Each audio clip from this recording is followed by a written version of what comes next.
Know who you are speaking to.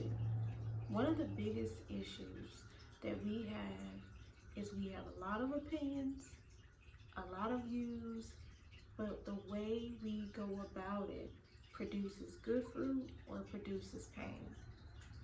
Me as a person, I pride myself on honesty, on trying to have integrity, self-reflection, just things that I would think are good characteristics. Now, in the world we live in now, not everybody has that. And sometimes we try to help those people and it ends up hurting us. So I just want to read something from the Bible that really sticks out to me related to who you are talking to and honestly how to navigate that if you're having disagreements, okay? Proverbs chapter 9 verse 7 says, anyone who rebukes a mocker will get an insult in return.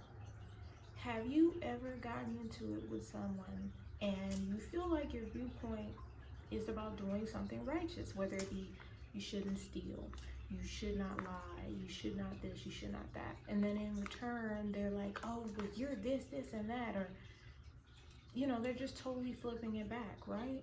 You're receiving an insult. That's someone who's not receptive.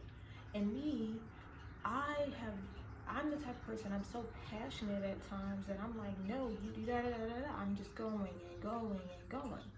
But it says, anyone who rebukes a mocker will get an insult in return. Anyone who corrects the wicked will get hurt.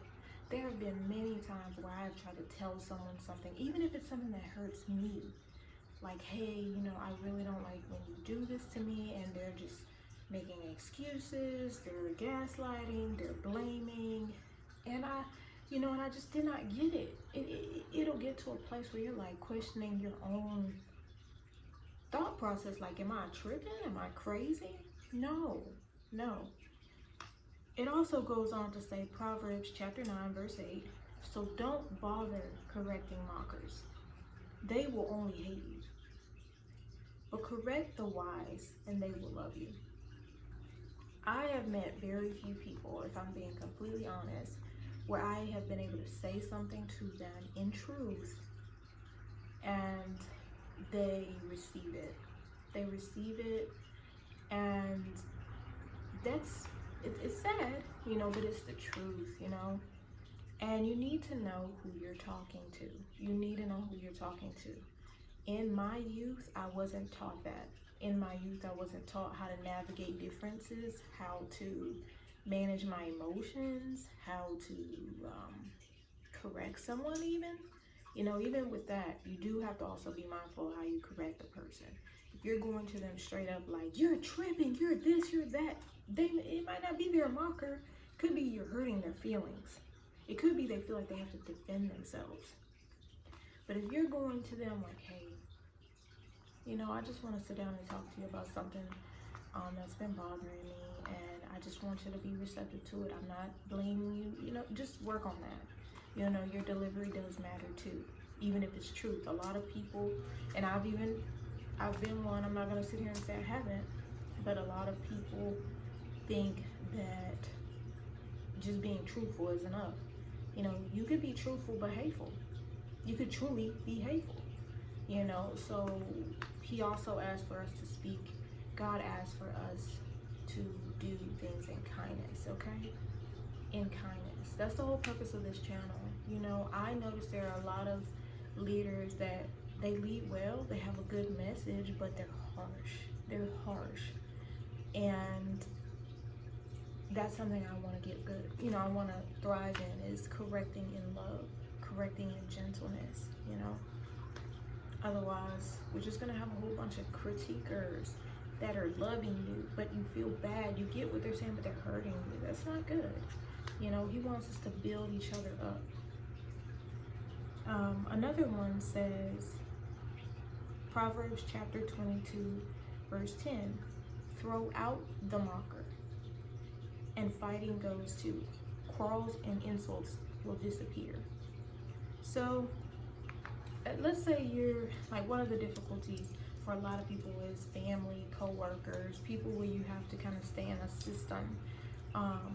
Let's just say you approach this said person or people about something you're having difficulty with them, and they're not being receptive. They're returning an insult. They're gaslighting you. They're trying to shift blame.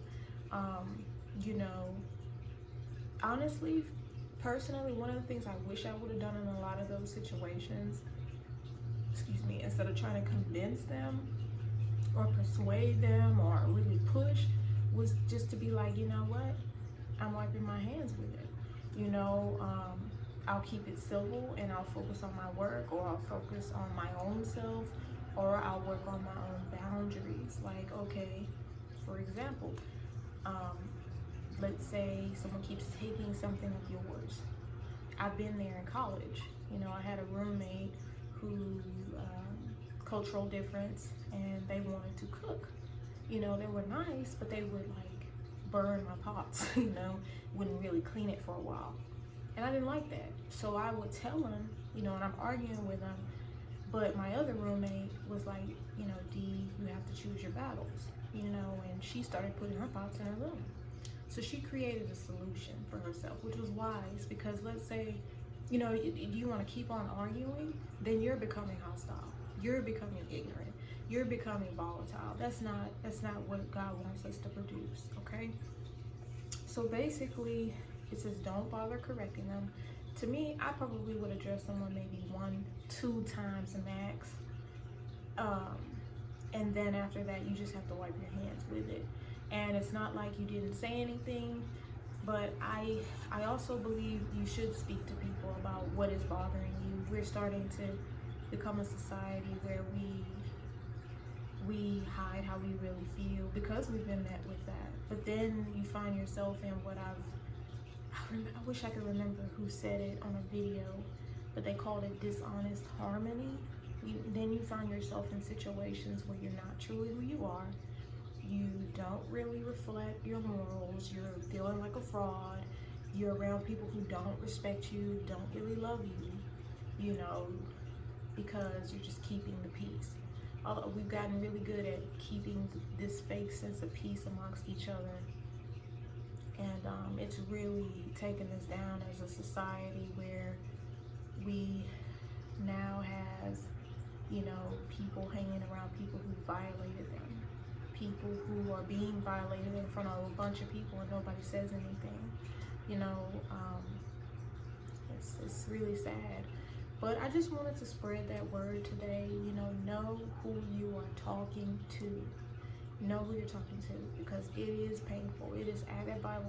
It is accurate. It is painful when you talk to someone, especially someone you love, and or even start to really care for, and you express yourself to them, and they don't do anything with that. You know, let alone they blame you for it. It's painful. It's very painful. And the last thing you want to do is continuously try to convince them and tear yourself down the whole way through, okay? I have been there. I have tried to get people to see reason. I have been in arguments where I am so loud and angry that I'm sitting there like, what? And there are people out there that get a thrill off of that too. You need to be mindful of that. That is not, you might be talking to a spirit, a demon. If I'm being real, you don't need to be around that. You don't need to be around someone who's comfortable hurting you. You don't need to be around people who are comfortable not caring about your needs. Now, if you're being unreasonable, that's a different thing.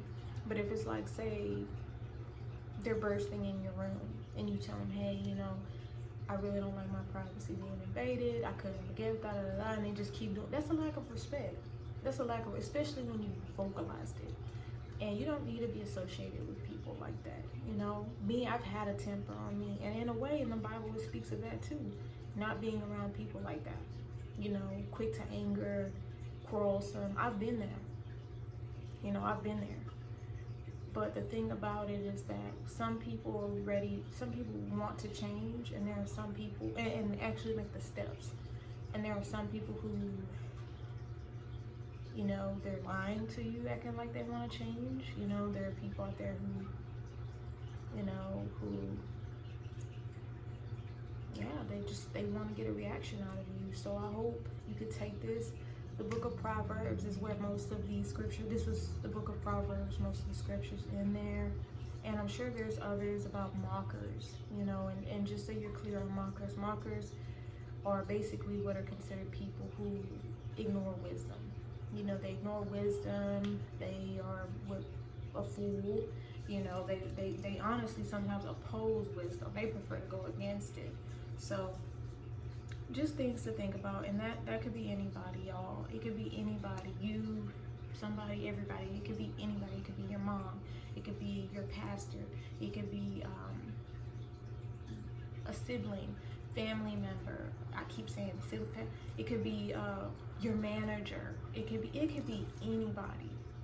We are humans. We are flawed. But you know, it's just to give you some light. Know who you are talking to. Once you talk to them once or twice, consider being like, you know what, I gotta either get away or create a solution. That is it. Boundary, leave. Nothing to do with them. Stop the fighting. Yeah. So, hope you enjoyed my video. See you next time.